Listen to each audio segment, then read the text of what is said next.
Gálatas, capítulo 2. 14 anos depois daquela primeira visita, Barnabé e eu subimos a Jerusalém e levamos Tito conosco. O propósito era esclarecer o que me fora revelado, e apresentei a eles exatamente o que eu estava pregando aos que não são judeus. Foi uma reunião com os líderes mais estimados da igreja, porque não queríamos que o assunto fosse motivo de debate público, trazendo tensão. Isso poderia prejudicar anos de trabalho e também meu ministério. É bom dizer que Tito, que não é judeu, não teve de se circuncidar. Mas houve alguns que se infiltraram na conferência, passando-se por cristãos. Eles vieram espionar a liberdade espiritual dos seguidores de Cristo. O propósito deles era nos reduzir à escravidão legalista, mas nós não demos chance a eles. Não podíamos permitir que vocês deixassem de lado a verdadeira mensagem. Quanto aos que eram considerados importantes na igreja, a reputação deles não me incomodou. Eu não me impressiono com aparências. Quanto mais Deus. Nenhum deles acrescentou nada à mensagem que eu prego. Logo ficou evidente que Deus me havia confiado a tarefa de pregar aos não-judeus a mesma mensagem pregada por Pedro aos judeus. Reconhecendo que Deus tinha me chamado, Tiago, Pedro e João, colunas da igreja, receberam a mim e a Barnabé e nos designaram para o ministério aos demais povos. E eles continuavam alcançando os judeus. Apenas acrescentaram um pedido: que nos lembrássemos dos pobres, o que é meu desejo profundo. Depois disso, Pedro veio a Antioquia. Acabei tendo de confrontá-lo, pois ele errou feio. Vou contar como foi. Antes que algumas pessoas da parte de Tiago chegassem à cidade, Pedro comia normalmente com os que não eram judeus. Mas depois que o grupo de Jerusalém chegou, todos conservadores, ele começou a evitar todo contato com seus amigos não-judeus. Isso provou que ele tinha medo do grupo conservador judaico, que tentava fazer valer o velho sistema da circuncisão. Infelizmente, o restante dos judeus da igreja de Antioquia aderiu à hipocrisia, até mesmo Barnabé. Quando vi que eles não se comportavam de acordo com a mensagem, contestei Pedro na frente de todos. Se você, que é judeu, não segue as regras judaicas quando não está sendo observado pelos guardiões de Jerusalém, que direito tem de exigir que os não-judeus se adaptem aos costumes judaicos, só para causar boa impressão aos seus velhos amigos de Jerusalém? A verdade é a seguinte: nós, judeus, não somos superiores aos demais pecadores. Sabemos muito bem que não somos justificados diante de Deus por guardar regras, mas apenas pela fé em Jesus Cristo. Como sabemos disso? Nós tentamos, e com o melhor sistema de regras do mundo. Sabendo que ninguém pode agradar a Deus por esforço próprio, cremos no Messias para sermos justificados por Deus. Isso nunca acontecerá por praticarmos o bem. Já perceberam que ainda não somos perfeitos? Grande novidade. Mas vendo que gente como eu, que creu em Cristo e foi justificado por Deus, não é perfeita, teriam vocês a ousadia de acusar Cristo de ser conivente com o pecado? Que acusação leviana! Se eu tentasse ser justo praticando o bem, estaria reconstruindo aquilo que destruí. Estaria agindo como um charlatão. Explico o que aconteceu comigo. Tentei guardar regras e me esforçar para agradar a Deus, mas isso não funcionou. Então desisti de ser um homem da lei para me tornar um homem de Deus. A vida de Cristo me mostrou como fazer isso e me deu capacidade de viver assim. Eu me identifico totalmente com Ele. De fato, fui crucificado com Cristo. Meu ego não ocupa mais o primeiro lugar. Pouco me importa parecer justo ou ter um bom conceito entre vocês. Não estou mais tentando impressionar Deus. Agora Cristo vive em mim. A vida que vivo não é minha, mas é vivida pela fé no Filho de Deus, que me amou e se entregou por mim. E eu não volto mais atrás. Não está claro que voltar para a velha religião de guardar regras e agradar os outros é abandonar a nova vida de relacionamento com Deus? Não posso desprezar a graça de Deus. Se é possível ter um relacionamento vivo com Deus, apenas guardando regras, Cristo morreu em vão.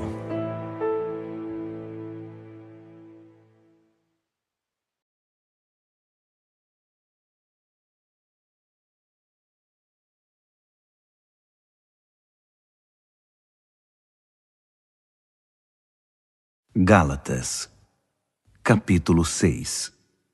Amigos, vivam com criatividade. Se alguém cair em pecado, restaurem-no com perdão. Guardem as críticas. Vocês podem precisar de perdão antes que o dia termine. Ajam com misericórdia e estendam a mão aos oprimidos. Compartilhem aquilo que pesa a vocês e cumpram desse modo a lei de Cristo. Se pensam que são bons demais para agir assim, estão muito enganados. Cada um examine com cuidado a si mesmo e a maneira segundo a qual está cumprindo a missão que recebeu e dedique atenção total a ela. Não fiquem admirando vocês mesmos, nem se comparando com os outros. Cada um precisa assumir o compromisso de fazer o melhor que puder com sua vida. Vocês que já chegaram à maturidade, sejam generosos com aqueles que os instruíram, compartilhando com eles tudo o que de bom possuem e experimentam. Não se enganem, ninguém faz Deus de bobo. Toda pessoa colhe o que plantou. Quem planta egoísmo, ignorando a necessidade dos outros e a Deus, colherá o mal. O resultado de sua vida será frutos inúteis.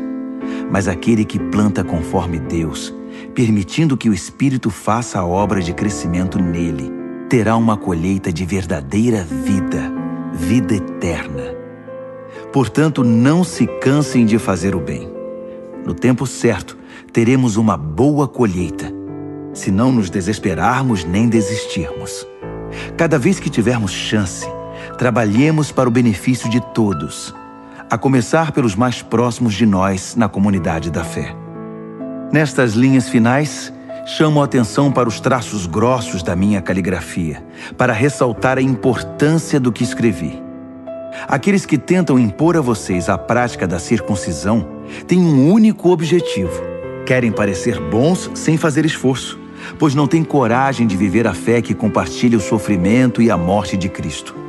A doutrina deles nada é, até porque nem eles guardam a lei.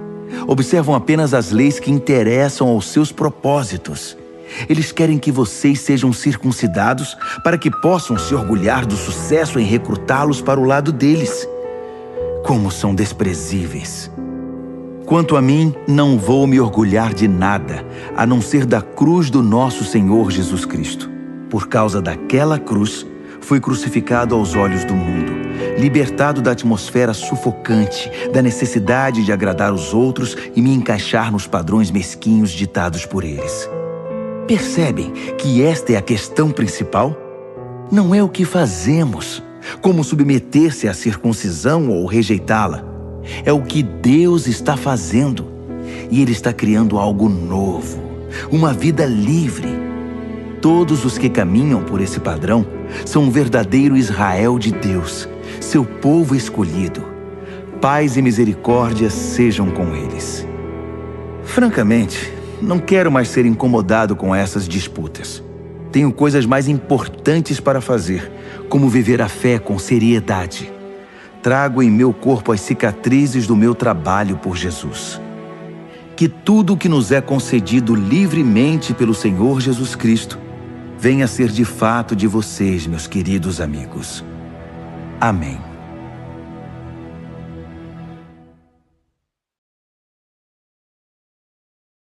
Colossenses, capítulo 2. Saibam que continuo a trabalhar o mais que posso por vocês e também pelos cristãos de Laodiceia.